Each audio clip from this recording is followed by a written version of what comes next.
You mean like an invitation? Like not everybody is invited? Such a knowledge base. It's not necessarily the invitation or this sort of social accessibility. That's maybe another question.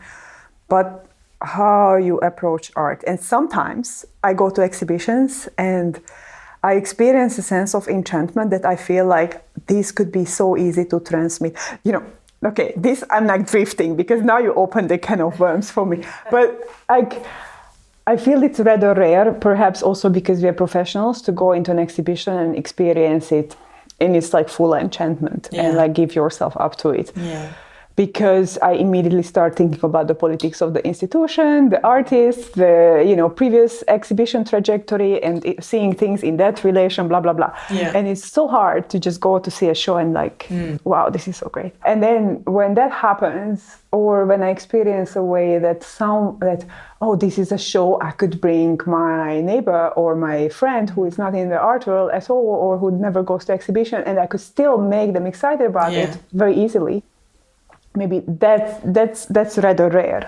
But most exhibitions or artworks would need some form of narration. And I think maybe narration is not the correct word. Maybe doesn't have to be kind of a verbally transmitted information, but you need to kind of know, especially in contemporary art, why you appreciate a work. Yeah. Right? Yeah.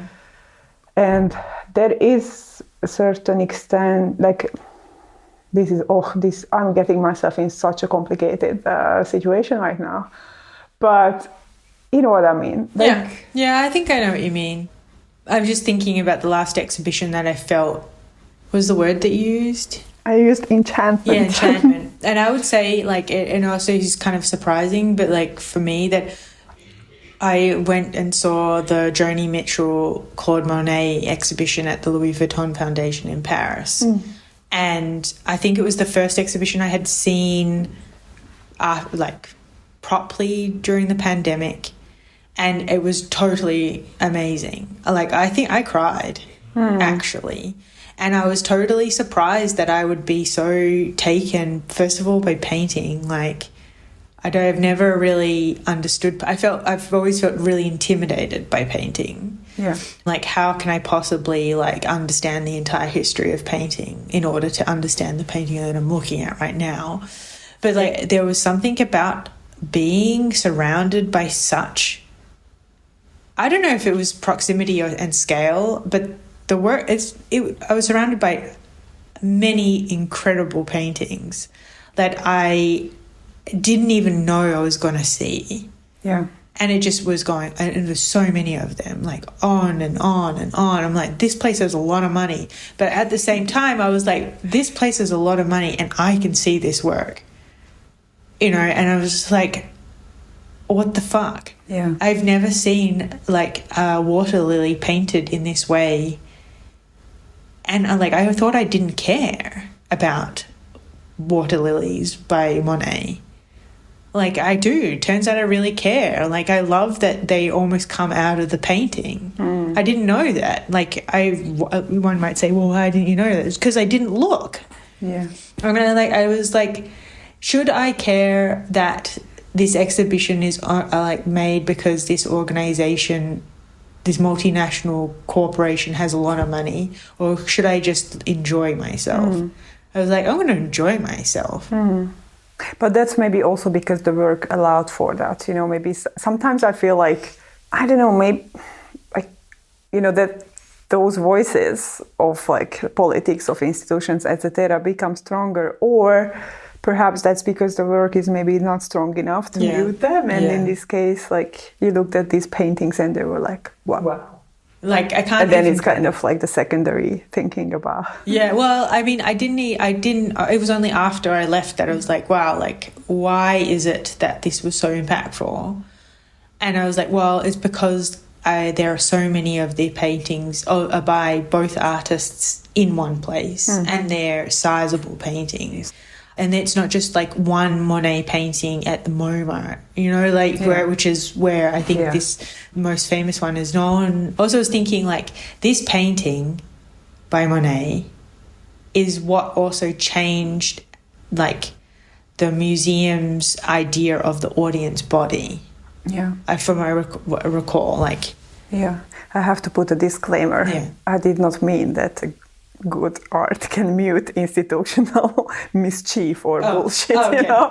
I just mean like, you know, sometimes it becomes secondary. Yeah. When it's maybe not, I don't know, it just feels like, oh, this is totally relative. No, art cannot whitewash a shitty institution. It's just maybe, you know, you still see the art for what it is. For what it is. Yeah. I also I later heard that Louis Vuitton had asked the Joan Mitchell Foundation to use her paintings in advertisement campaigns for their products. Oh. And in the end, they took photos in that exhibition in front of her work, despite the fact that the estate had said that they didn't want it to be part of these sorts of campaigns. So I was like, okay, what is the reason for this show to be in that institution? But nonetheless, like, it doesn't diminish the beauty and like the sort of, I don't even know how to talk about painting, like to even describe what I feel that I felt, like, which is also, I find embarrassing. I feel like as a curator I should be able to talk about painting, but like it's also quite a while ago. But there was something about, in a way, it was sort of like I saw at the same time I saw this painting by Derek Jarman at the Playa de Tokyo in that same week, and is one of the paintings close to his passing, close to his death. And I understood at the time he was losing his eyesight, and he had put so much paint on the canvas that he could actually like claw it out, you know. And like, so just like there was something about, I saw that painting after I saw this Monet and Mitchell exhibition, but there's something about like the actual tactility or the like physical, I know not pain, but the physical body entering into the painting. And it's not my body, it was the artist's body. But it is the way it always does, right? Through the brush strokes and... Yeah, and also like the using these knives and this sort of thing. Like, but it's, I feel like I had not experienced that, and I think it might also be because of the pandemic that I hadn't actually really thought about the artist's body kind of going into the painting in order to make it. Do you think because during that time we experienced everything through screens? Yeah, so... yeah. I think that also I didn't expect to see these paintings in any of the shows. Like, I don't know, like as curators we go into an exhibition expecting to know what we're going to see, right? Like whether like, and I didn't do any research. I just went because I was there, and it did make me think that I wish I had more money to make really massively amazing shows. Yeah. Like, I feel I'm very proud of all the shows that I've done, but to be able to give the money to the artists or to the work that they need to actually, like, do something. Although it depends, because I think this kind of accidental enchantment is beautiful. Yeah. But sometimes I think the best is when you're prepared to see a show, because you're like, oh, I should see this. And then it's, like, better. I had that recently with the Nan Goldin show at the Stedelijk. Totally no credit to the Stedelijk because they just produced it. It's a traveling exhibition, which was not even adapted site specifically to the museum. Sorry, disclaimer. Great credit to Nan Goldin, which I found, like, you know, these are iconic photographs that I know so well. And I wasn't expecting that I can look at them with a fresh eye. Yeah. And I think it really worked out. I also really enjoyed... Oh, now this is like fangirling because I really had this experience also with Tai Shani's exhibition in The Hague at KM21, which I just felt like, first of all, I think, quote unquote, the easiest artist to curate, in a sense that I think she curates her whole show. And the museum curator's job was only to write a text and make sure that it's comfortable to view this 1 hour film, which they didn't do. Oh.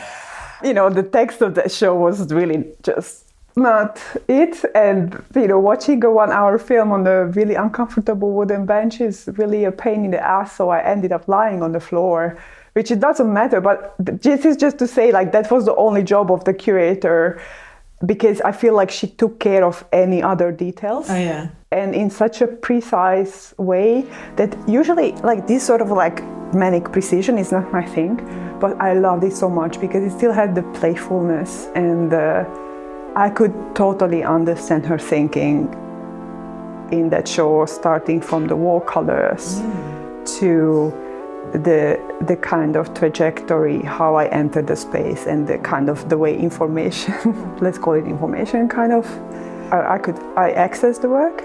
Like that was really thought through. So anyway, what I'm saying. So, but at the end, besides that precision, it was really enchanting. Yeah. It was like a magic world. Yeah. But then someone who knows, who thinks very consciously about my experience as a viewer. Mm-hmm. And I think that's a very rare skill, both for artists and curators. I think curators, artists also oftentimes think about the work, but they don't think about how it's mediated. And actually, this should be the work of curators, if anything. Yeah. But I felt like I could just sense it, like all these decisions come from the artist, the way I walk through this space. Oh, yeah.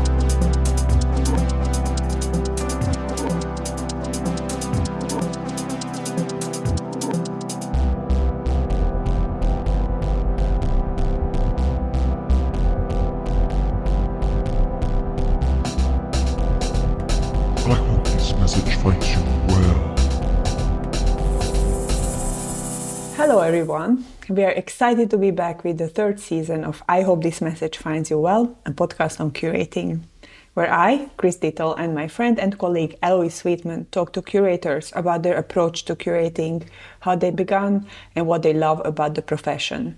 In this season of the podcast, we are focusing on the topic of the exhibition. This episode, we talk to Sharmyn Cruz Rivera, a Puerto Rican curator and writer based in Rotterdam. Our conversation revolves around collaboration and administration as an important and necessary part of the curator's work. Sharmyn also explains to us how she listens to the exhibition, and we discuss how listening and sound resist the traditional exhibition structures of containment. I was thinking that you write in your biography that her research departs from meditations on human geography, radical manifestations of identity, and methodologies of collaboration. And it struck me when you were describing your first exhibition that actually the first thing you said was that you wanted to call your friend to talk about becoming a cultural producer. And then with her go on into this new realm. So collaboration has really been at the forefront, or the foundation rather. Yes, it's at the center of everything I do.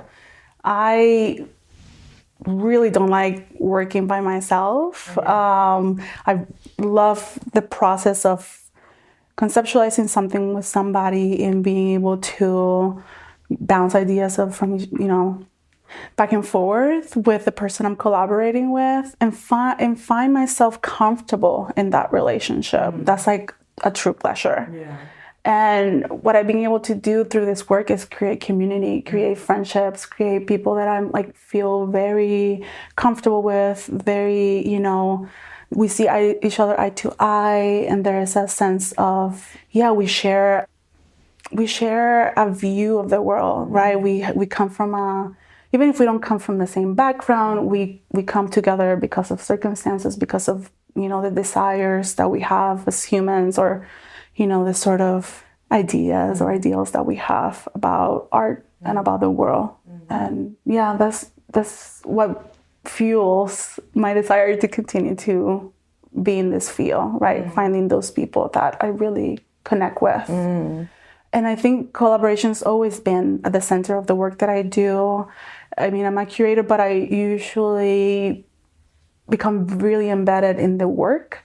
So, I'm not the maker, but I am there to really propose ways of presenting, right? Ways of experiencing the work. And sometimes I am the artist with the artist, and that's, those are the most exciting projects when I get to really be there from the beginning and we can start brewing, what we gonna do in 2 years. That's the most exciting when I'm right there from the beginning.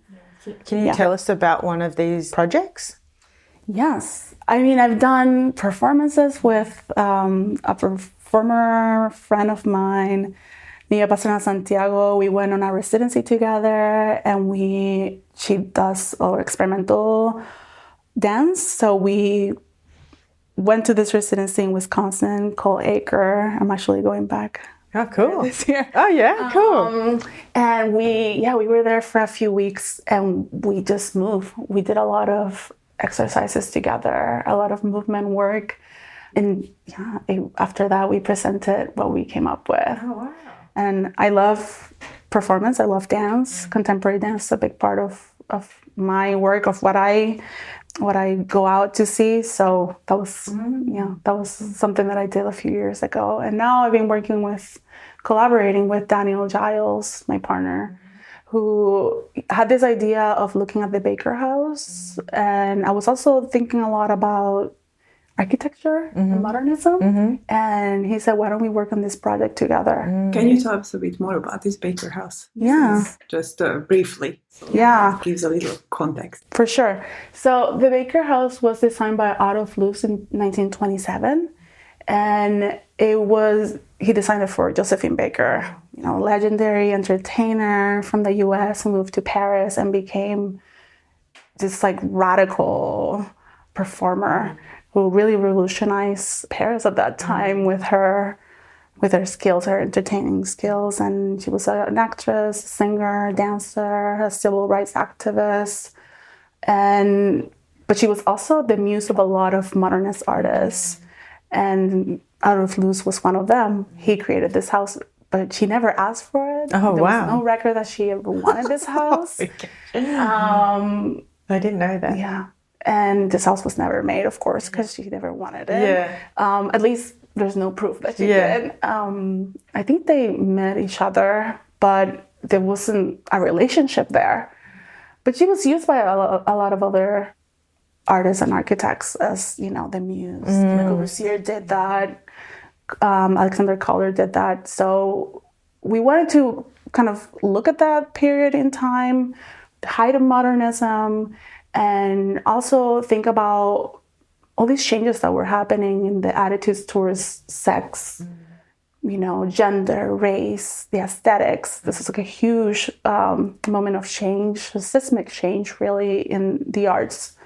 And we wanted to look at the Baker House as an example of how these attitudes were changing and how we are still, there's a legacy still of how these changes went about. Is still very present in spatial practices today. And also we wanted to think how we are implicated in that legacy as a curator and as an artist. Absolutely. Still that we're thinking about an exhibition. We are still very much at the very beginning of it. We were really, really lucky to get some funding from Civica, Rotterdam, and the Ground Foundation in the US. And we were able to do research in the US and in Europe, visit a lot of special sites for both the life and work of Adolf Loos and Josephine Baker. And now we're conceptualizing the exhibition for it. It's fascinating to hear it. Of course, it makes sense to do an exhibition and work with this highly modernist format as well. Yeah. But if I look at your practice, and I think that's also a trigger to your interest to talk to you, because you are a curator. However, when I look at your portfolio, a lot of the projects you did are much more related to performance. And as you just explained, you're much more invested in the process than looking at, say, the final presentation mode. And also I'm fascinated by one of your projects that I will ask you about, that from the Apple, that was more like a listening session, but we can get back to that later. So I guess what I was going to ask, I think I was trying to be here to talk about the exhibition and your relationship to this format and how you approach it. And maybe if you wish to talk about past projects that you think could tap into that issue, or maybe that challenged even the format of the exhibition. I think this project will challenge the format of the exhibition. It's dealing with the history of exhibition making. So within it, that's what I bring to the table, I guess, to the creative process with Danny, is that he's taking more, of course, the production of the artwork, and then I'm bringing in elements of the exhibition and kind of collapsing both the presentation of the work with, formats of putting exhibitions together. So yeah, that's a huge part of this project. And I think, I mean, I've done it before, but I think this is more ambitious presentation of this way of thinking about how the language of exhibition can be embedded within the exhibition, and we can, you know, kind of collapse the exhibition within the presentation of the artwork. Can you tell a bit more about this collapse of the exhibition within the presentation of the artwork, just even by examples or just explain with the way something is presented and trying to be playful with it, and also kind of question why we choose to present things a certain way, why we have created this language, right? Is it because as humans we're predisposed to absorb and observe things a certain way, or is it because we have been conditioned to? So I think that's kind of, you know, the way the gaze works within a space, trying to work with that too, and obscure things a little bit to make it more of an effort there for people to, you know, experience the work within the exhibition. So I don't know, I don't have a lot of references. Of course, there's people out there doing it, but it's just really like the starting of an idea specifically for this exhibition that we're putting together, because it is dealing with modernism and with these like the ideas of truth, right? An exhibition, I think, has a lot to do with truth, the truth of, you know, of an object, of how to put something on a wall, or how to, you know, install a sculpture on the floor. There's this idea that that's the true way of doing it. So I want to work with that truth a little bit, which comes from this, you know, modernism. And also, like, we also need to, if we talk about modernism, we have to talk about colonialism, right? And whiteness. And that's such an important part of this project too. And Blackness, of course. Josephine Baker is a huge part of it. We're not using her as a muse, but she is central, and her voice and her presence is within it.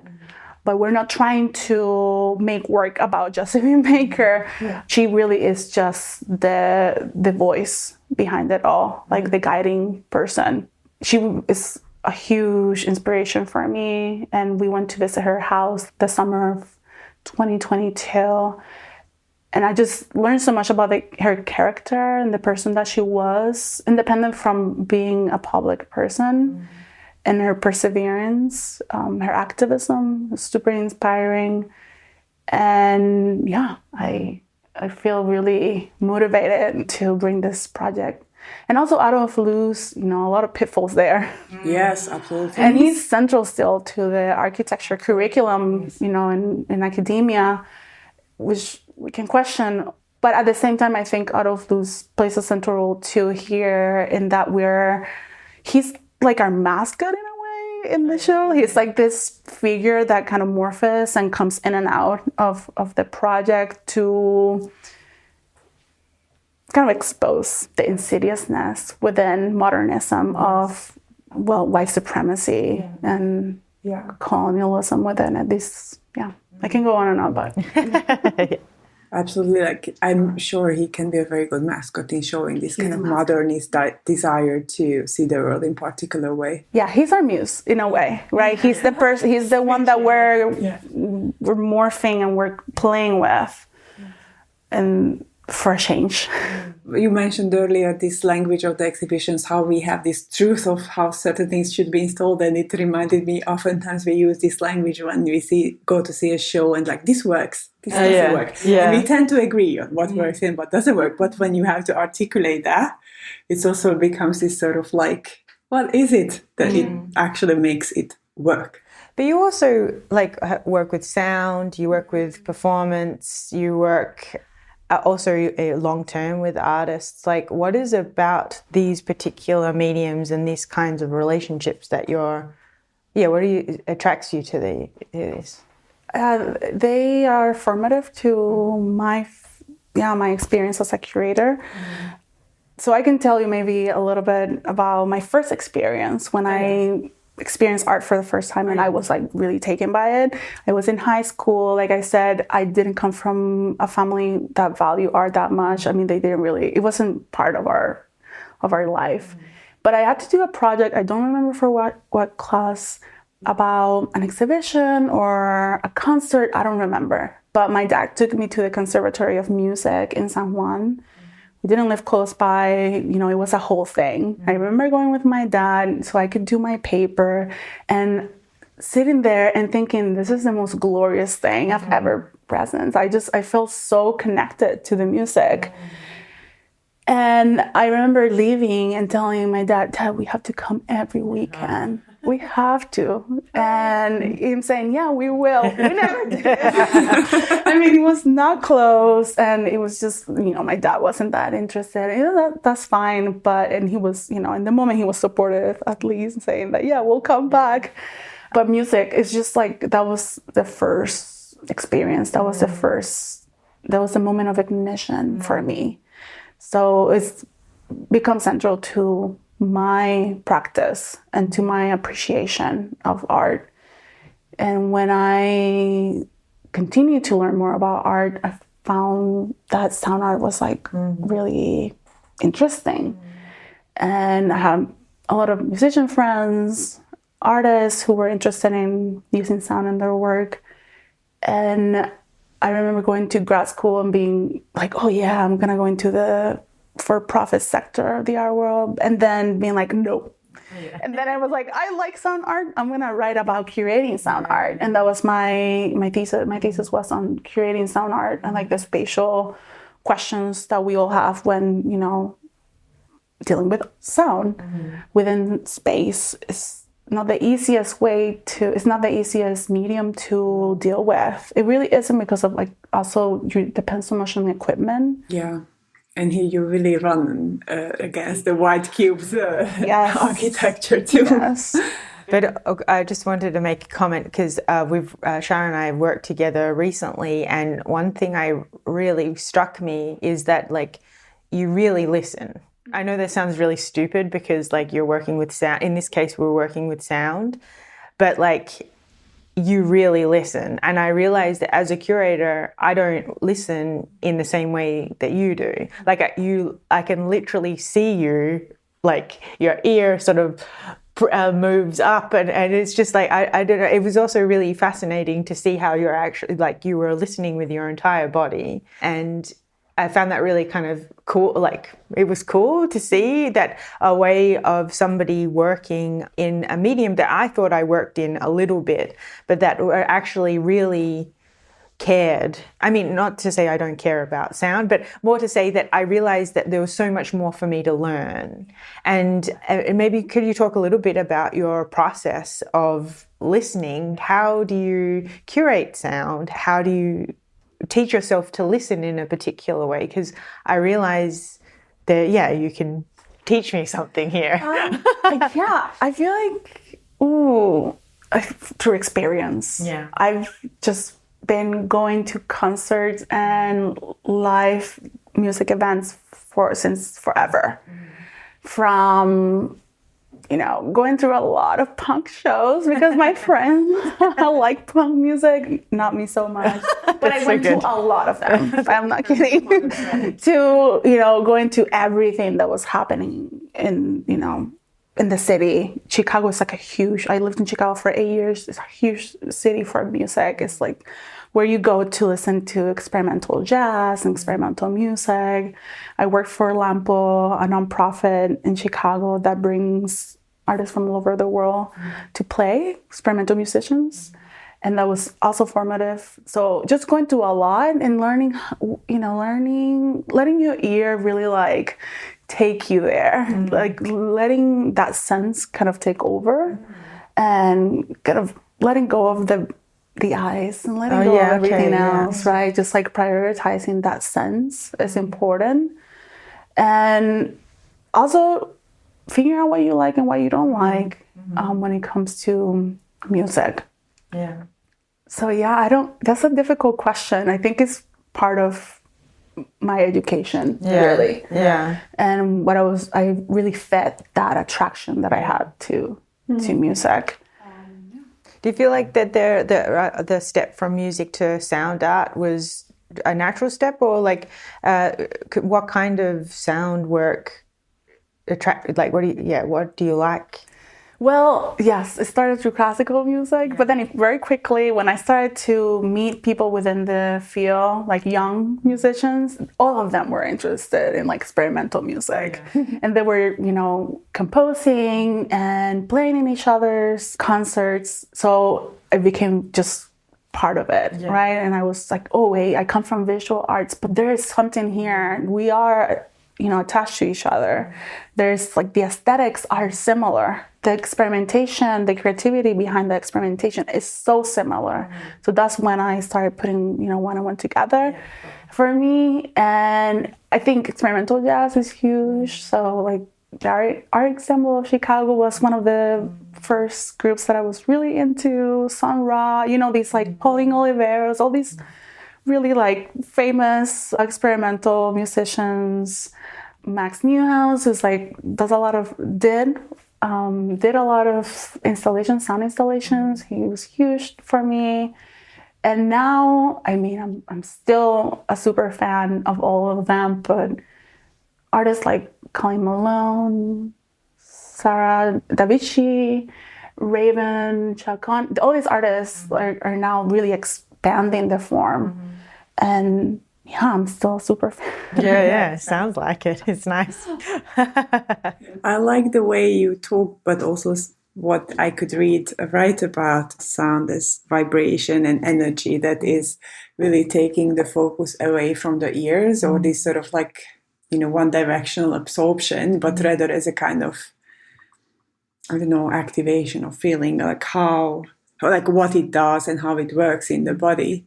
And I don't know, it just made me think, like, since you're so invested in performance and previously you talked about dance, is it that the body, the experience of sounds that draws you from a kind of, I don't know, how do you listen? Maybe that's a simple version of asking this question. Well, it's like through a lot of patience. I think you have to calm yourself down a little bit, right? Because the body's always looking for what it can absorb. And I think sound, it wants to go to its own pace, right? And you have to just let it come in that way. When I go to an exhibition and to just see, three-dimensional work, I tend to just also go really quickly. Like, I saw that, I see this, I got it. I've been looking at art for many years. Okay, I'm leaving. And I think with sound, you can do the same. You're like, okay, I heard this before. Or like, oh yeah, I understand what they're doing here. Oh, I understand the references. But you need to calm yourself down. You need to like practice presence and be present with the work. Yeah. Is that why you also use the word meditation? Yes. Yeah. Sorry. Meditation in the biography for our listeners. Yeah. A lot of my ideas come through meditating. Ah, yeah. Not as a meditation practice, but right. meditating on like what something is telling me. Like, oh, I'm thinking deeply about this. I'm letting the seed of this idea grow within me. And through discussions with friends or colleagues, expanding on what that idea means in the world. So that's where the meditation comes. And a lot of my writing is kind of meditative, right? It comes from like thinking about an experience, how it impacted me, and then building on that through other authors that, can contribute to how I understand that episode or that moment in time or that experience that I had. Do you work with sound outside of, say, the institutional or exhibition spaces? I don't know. Or what are the different locations or sites that you worked with sound? I can't remember. I don't think I've ever done anything outside of an art space, to be quite honest. No, we did this at Shimmer. It was such a great experience. Fuga was the name of the program. When did it happen? In September of 2023. Yes, yeah. Correct. Yeah. And it was part of a bigger exhibition of yours. It was like, I had such a pleasure putting it together and inviting really great artists that I love. And I think yeah, I would like to see how it works outside. It's just like the logistics of doing something outside of, you know, the protection of a space is difficult. Yeah. But who knows, maybe you put that seed inside of me now and I'll start thinking about it. Love that. I would love that. Or maybe to work with the sounds of the environment. Yeah. But I also realized listening to you, like, do you experience a certain irritation when you go to see a project or exhibition where they actually didn't pay attention to the sound? Because I have the feeling that oftentimes in exhibition spaces, maybe they would put in a film with like the best projector, but like really bad sound, or a sound piece, but nobody really cares that it's impossible to hear. So I wonder, how do you experience That does grate on me, I have to say. Sound is often the thing that gets pushed to the side, or people don't pay attention to it because it's taken for granted so much. And because we prioritize the visual in our lives so much. But I think there's an experience that there is something to be gained. There's something almost like spiritual from letting your ear just take over.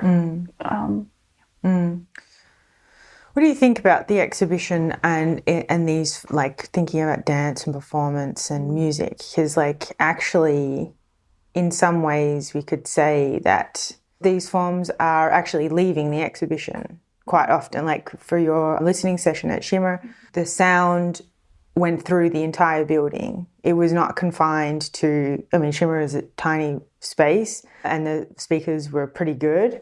But like, I felt like the exhibition really went outside. And it's like what's really nice, I think, about performance and dance and, I mean, yeah, and music and sound art is that it actually, like, and I think you just mentioned it before, it really questions the limits of the exhibition. And like, maybe do you want to talk about your thinking, like what is the exhibition as a concept for you, and like, do you think it's limited, and or do I think it's limited? No, we put our own limits, right? We set our own limits, our own boundaries when it comes to exhibition making. I think that's always like, why do we keep doing this to ourselves? Like, there's so much more, but it's been so institutionalized, right? This formats. I think that no, there's no limit, and as long as we are open to reinventing our institutions, reinventing the way that we, it doesn't have to be like, oh, we're innovative and we always have to do it, different. It's not about that. It's about letting time do what it needs to do to our practices, evolving and recognizing that we need to go where the process takes us, that we don't have to always be so strict with the ways of presenting work. So, for example, with the sound program that we did at Shimmer, it was like, yeah, let it leak, let it take over the building. That's part of the work. You don't have to be so, strict with how you show things and how you present, how do you engage the audience. The audience is really smart. You don't have to always be like, you don't have to be didactic about what you show every single time. Let them come to it. And even if it's just a handful of people that got it and got there, I think that's worthwhile. Yeah. Actually, I remember now that Felix Gonzalez Torres is a big influence. Huge. Do you want to talk about how? Well, because I went to the University of Puerto Rico, like I said, and I was curating in a gallery there. I think it was at the Francisco. I don't remember the name of the gallery. But through some research I was doing, I found out that Felix Gonzalez Torres went to my university and he showed in that gallery. And I remember curating something and like being in the archive, and then I saw Felix Gonzalez Torres, a big gallery. I was like, oh my God, he's like, wait, I'm such a fan.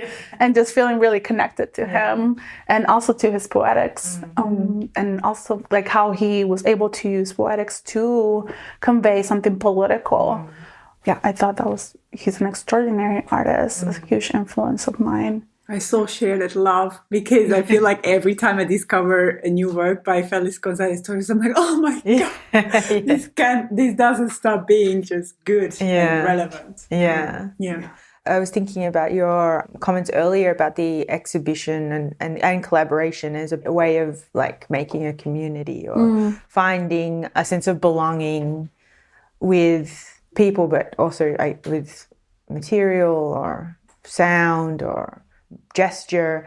And I really think that that's what Felix Gonzalez Torres is also doing. Like, his work is so generous. He's literally giving it to you to take with you.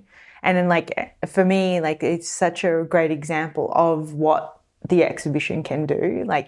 And I feel like with the listening session that you did at Shimmer, but you also did one at De Apple, a couple at De Apple. I point to Chris, but I mean to the computer, because that's where it's open a tab. I'm sorry. I have a tendency to do that. But yes, now I've lost my track. But No, but I get you. yeah, okay. I get where you're at. Yeah. That sentiment, that emotional potential within our work, I think he really explores that and exploits that in a way that is just so wonderful to be able to experience his work in that way. And I think through my practice, and maybe you can talk about this also with yours, is kind of understanding the emotions that our work has and like really exploring that through exhibition making. So like, what does the art hold, right? What kind of feelings and emotions does it hold? What kind of psyche does it bring into a space, right? Temporary psyche, like what kind of emotions does it incite in you and the people that like experience it, and really relying on that instead of trying to be controlling of it and letting it, come to the surface. So I think that's when you're successful as a curator, is when you're able to let it come, right? To guide it with the artist, of course, always in hand. And also accepting that art, one piece of work doesn't have to hold everything. It can be limit, and that's fine. Yeah. You don't have to push a certain narrative into something. I think sometimes we tend to do that. I'm totally guilty of that, of like being like, this work can be about this and that and that. It's like, no, it's okay. It doesn't have to hold everything. Yeah. Are you ever scared of what the emotions of negative emotions, like, that fear and anger come into the exhibition space? Like, because it's something I'm scared about, but I feel like it's so important to because you're saying not to control the emotions, but are you ever scared? You know what I mean, right? Yeah, sometimes sometimes I've had conversations with artists where I'm like, I'm worried about how this will be understood. Are you aware of the connotations of this work? And we have a conversation about it. It's not always the easiest if they don't see it, but if they see it, we can have a conversation about like, okay, so what do we do here? Yeah. How do we make sure that people are, not misconstruing what they are experiencing or seeing? It's important. Yeah. I think fear and anger are definitely important emotions to be in the exhibition. I'm thinking like when I used to be a gallery attendant back in the day, I remember the institution I worked for always had like warning signs like out the front, like, this has a particular, I don't know. Sensitive? Yeah, it's sensitive content. Yeah. So it's always mediating the audience's expectations, but also somehow trying to control the emotion. And like for me, I'm always like wanting to go to the positive emotion. Like I want everybody to leave happy, but that's actually not necessarily a productive place. Like I think if we want an audience to feel something, to leave angry, but also angry in a sense of, I don't know, that it's a productive, anger or like, yeah. I feel like it's about certain kind of awareness, maybe in this way, these kind of expectations of being aware that I'm showing something that might be, I don't want to say triggering, but that's kind of like an extreme form of discomfort, but like cause some form of discomfort in people. And I feel some form of discomfort is all right. And then you are prepared for that.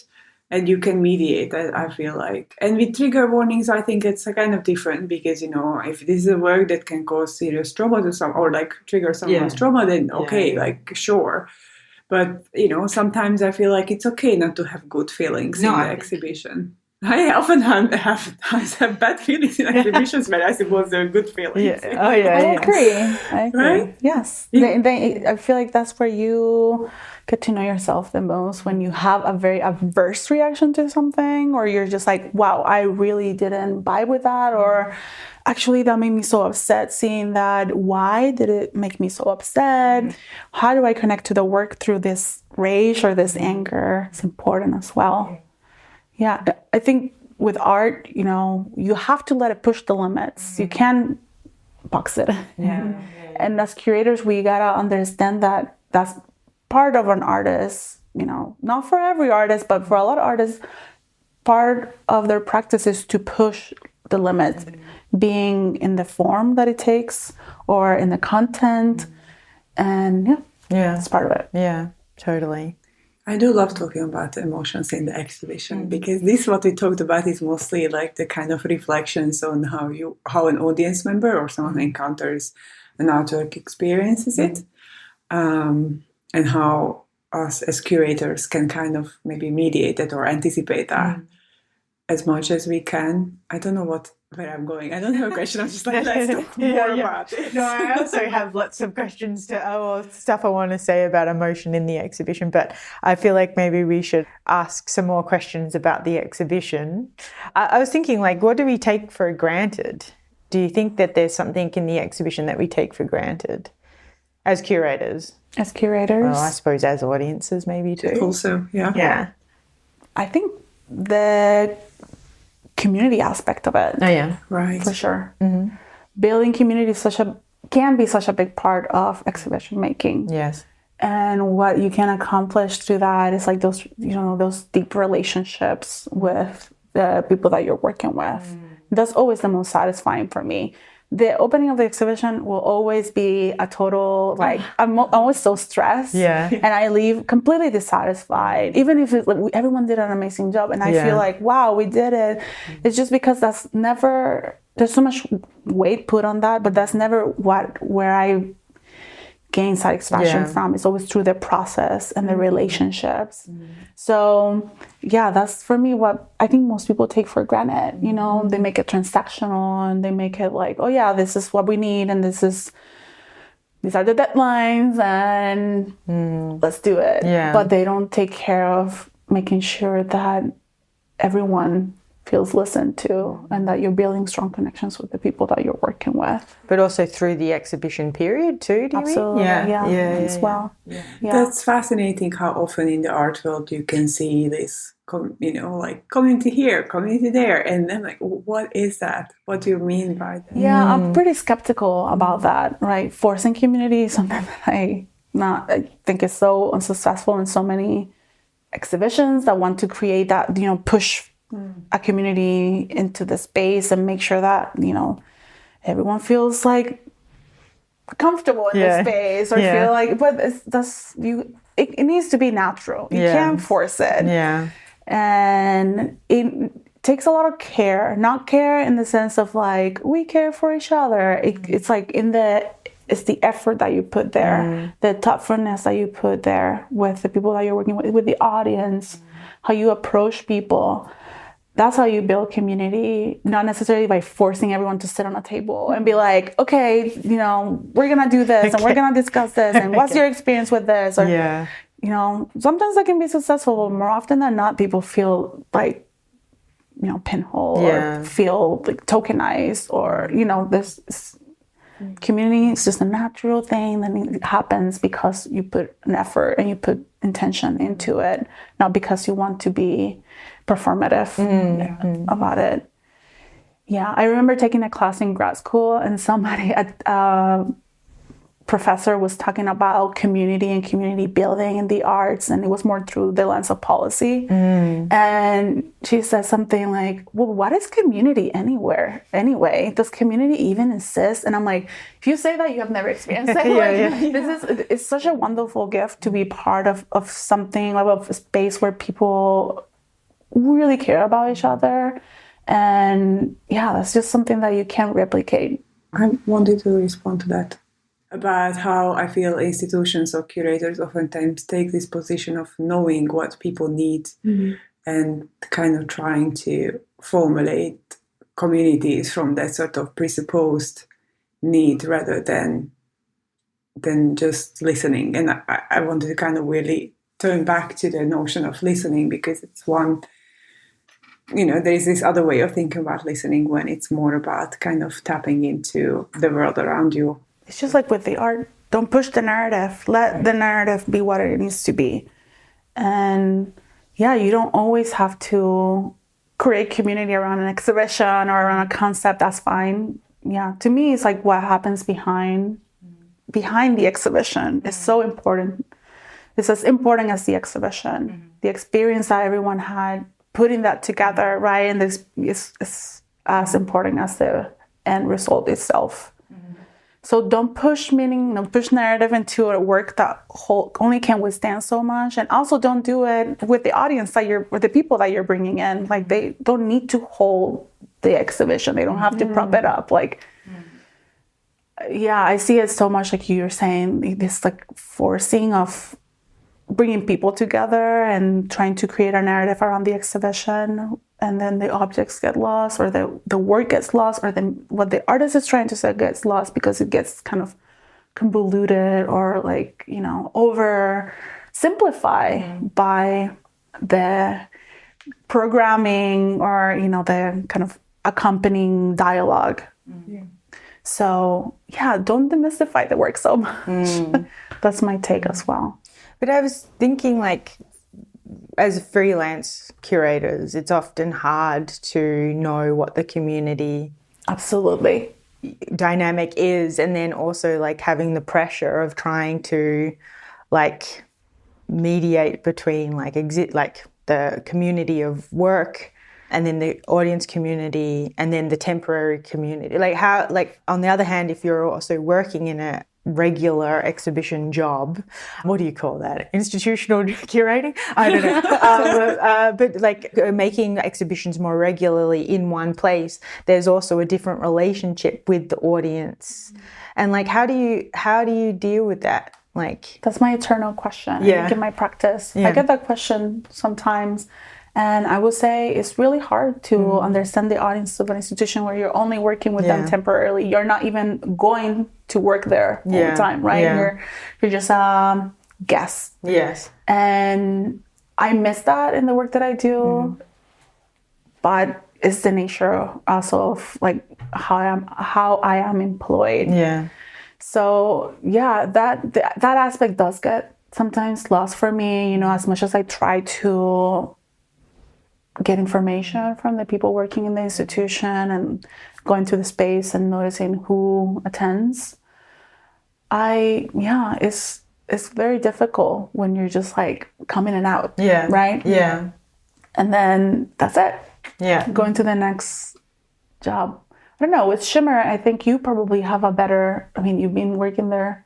You've been co-directing the space for over 5 years. 6 years next month. Yeah. So you have to be able to create relationships with the people that go to Shimmer and create kind of a track of conversations with certain people. So that's sort of like, not just because of Shimmer, but in previous jobs that I've done where I worked more regularly, I really noticed, like I ran an event program in Den Haag for a couple of years, and I really noticed that people would come and meet each other at these events, and they were like, oh, hey, I saw you last time. It's nice to see you. And like the event was where they met and became friends.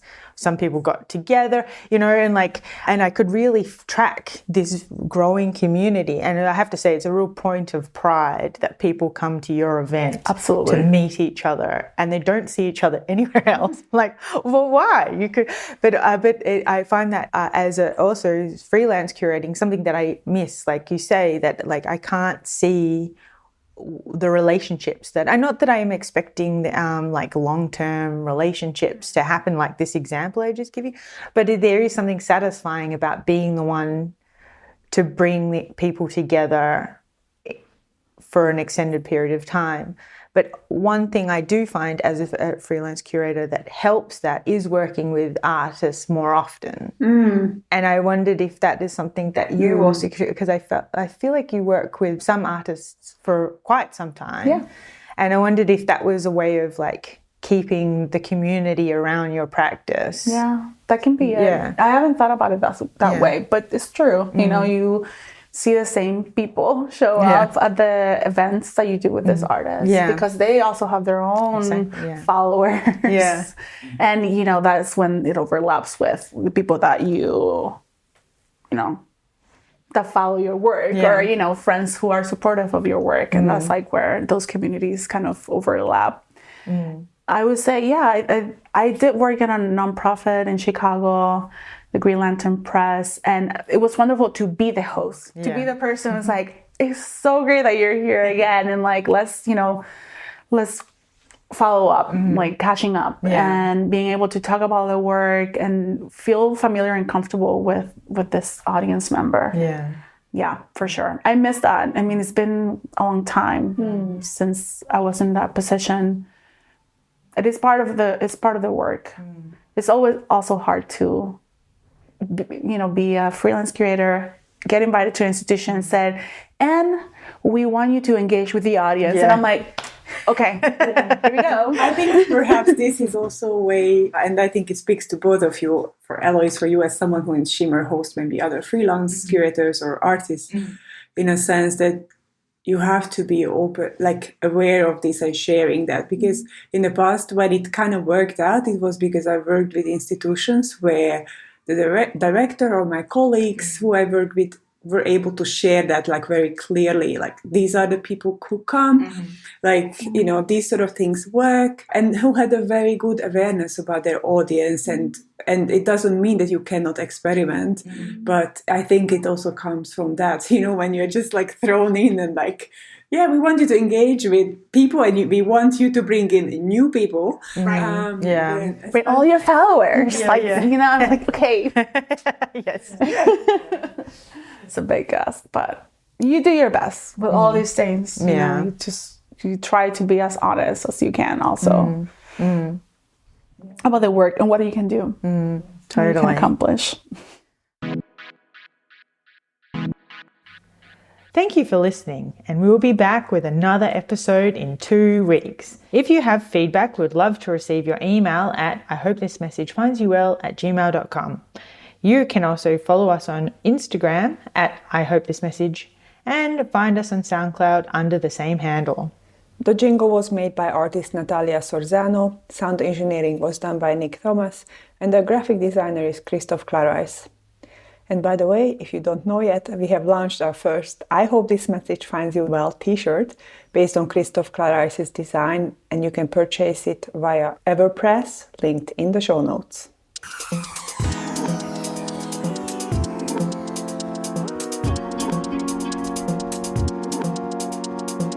I hope this message finds you well.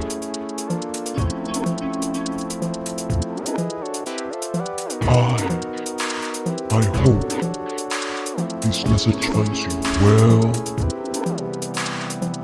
I hope this message finds you well.